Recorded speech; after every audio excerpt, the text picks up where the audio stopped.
Salut à tous, c'est Matt, on se retrouve aujourd'hui pour notre 9 minutes crypto. On va parler donc de Bitcoin, des altcoins. Plein de choses à dire encore une fois aujourd'hui, ça bouge pas mal sur les marchés, donc c'est très intéressant. Plein de choses à dire. Je vous fais un petit rappel avant de commencer, il y a un lexique qui est disponible dans la description, on veut regarder vraiment la description pour les nouveaux. Avant même de vous abonner à la chaîne, checkez la description.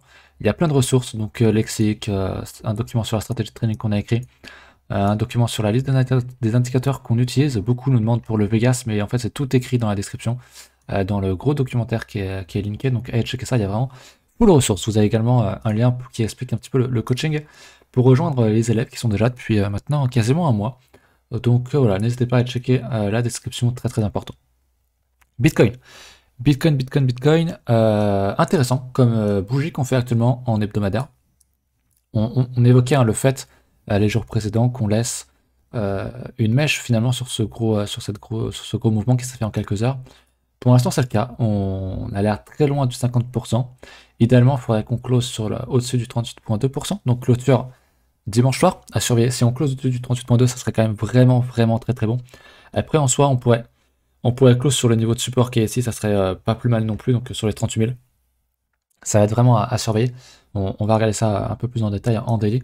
Mais voilà, pour moi, c'est pas la fin du bear market. Ceux qui parlent de bear market sont juste aveuglés par leurs émotions parce qu'il y a un gros mouvement, parce qu'ils ont perdu beaucoup, parce qu'ils ont fait de la merde, tout simplement. C'est un mouvement qui s'est fait en quelques heures. Donc c'est pas un mouvement de quelques heures qui va décider de toute la suite du bull market ou du prochain bear market. C'est beaucoup trop tôt pour le dire. Il va falloir voir comment le cours réagit dans cette grande zone de prix. Je vais passer d'ailleurs en daily. En daily, on est en train de rejeter la première zone du coup. Voilà, pour moi, bon, j'avais tracé ce niveau-là. Je vais pouvoir l'enlever. On a une grosse résistance ici, on avait un gros support qui est ici. On est en train de rejeter le Vegas, dommage, malheureusement la semaine passée, enfin hier on avait réintégré le Vegas. À voir comment est-ce qu'on va close aujourd'hui. Mais voilà, on sauvegarde quand même ce plus bas qui est ici. Je vais enlever les indicateurs. On sauvegarde ce plus bas qui est ici, on en inscrit un autre un peu plus élevé. Donc pour moi, pas d'horizon de bear market. C'est sûr, j'aurais carrément préféré qu'on reste dans le Vegas. Mais le Vegas étant un indicateur de suivi de tendance, on commence à se retourner sur le Vegas, c'est-à-dire qu'il commence à être plat et même à tendre il commence à baisser. Donc un indicateur de suivi de tendance dans un range, il n'est pas très très efficace, comme tout indicateur de suivi de tendance. Maintenant voilà, c'est clair, ça sent pas bon, il va falloir faire attention à ce qui va se passer, est-ce qu'il y aura une décorrélation alt Bitcoin, je ne sais pas. Ce que je sais par contre, c'est que c'est trop tôt pour parler très clairement de bear market. Il va falloir, si on casse ces niveaux-là et qu'on instaure une tendance clairement en dessous de 28K, c'est terminé, je pense, pour Bitcoin.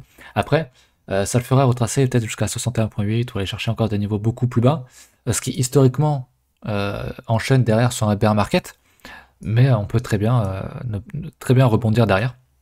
Ça va dépendre vraiment en termes de cycle de marché, où est-ce qu'on en est, comment réagissent les alts, etc. etc. Donc beaucoup trop tôt pour paniquer pour ma part.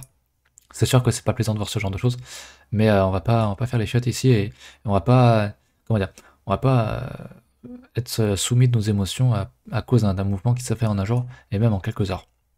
Ça c'est pour Bitcoin, je voulais vous montrer aussi quelque chose ici. Niveau des funding et de l'open interest, j'ai changé du coup, je suis passé sur des autres qui sont un peu plus parlants sur les taux de Binance. Et on voit bien comment dire, sur le funding rate, on a enfin du négatif, on a réellement du négatif ce coup-ci. Je crois que je les ai tous de cocher. Ouais, ils sont tous là.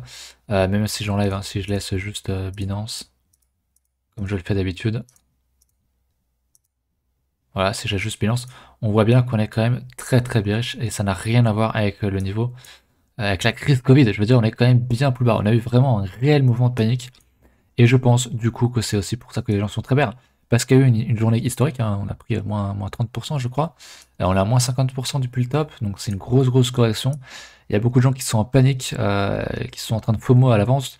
Donc ça, ça se voit, hein, il y a beaucoup de gens qui shortent en fait. Il y a aussi beaucoup de liquidations qui ont été entraînées ici.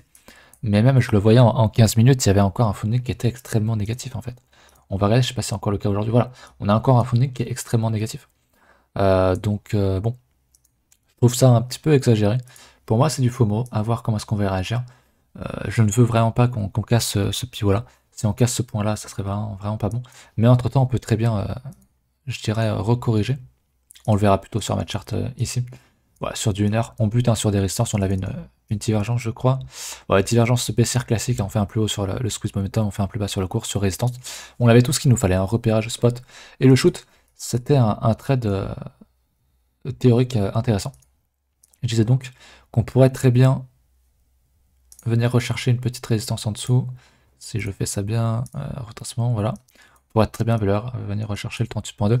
Pourquoi pas venir même rechercher carrément des niveaux de mèche, aller chercher 61.8 qui est un niveau qui marche très bien, qui est le golden ratio Fibo.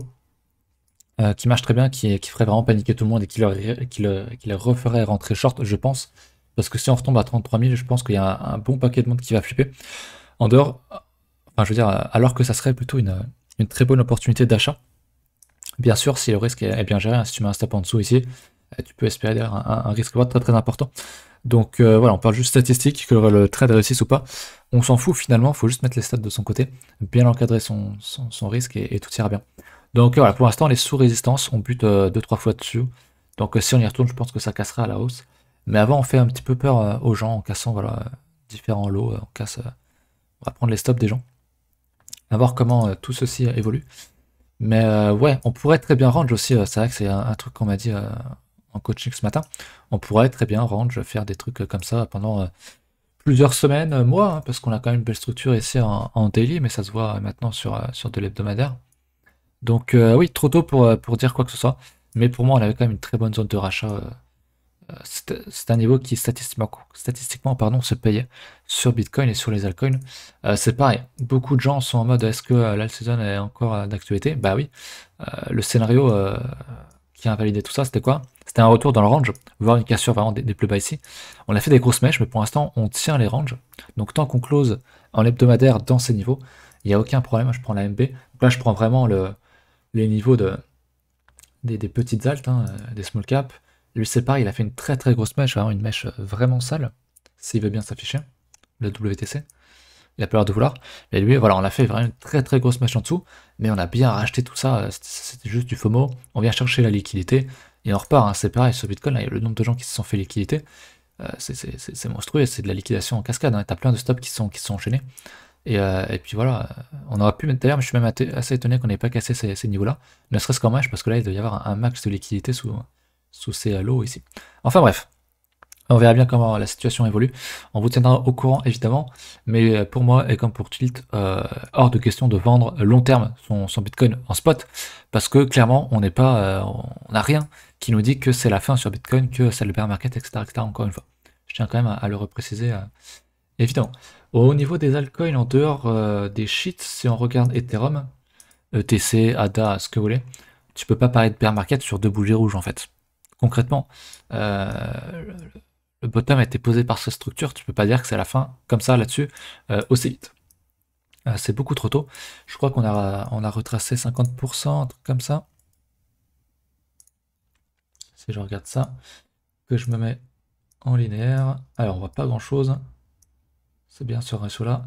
Ouais, on a touché 50%, même un peu plus. Quand même Bitcoin finalement sur Ethereum, on a quand même bien retracé. Mais voilà, je veux dire, si tu zoomes en daily, bah finalement c'est juste du price action. Hein. On vient chercher le Vegas daily, des gros niveaux de support ici. Donc c'est un prix à acheter juste la tendance est haussière. Tendance de fond est largement haussière, je veux dire, quand vous regardez le daily. Est-ce que ça c'est baissier en fait? Non, c'est juste une correction qui est rachetable.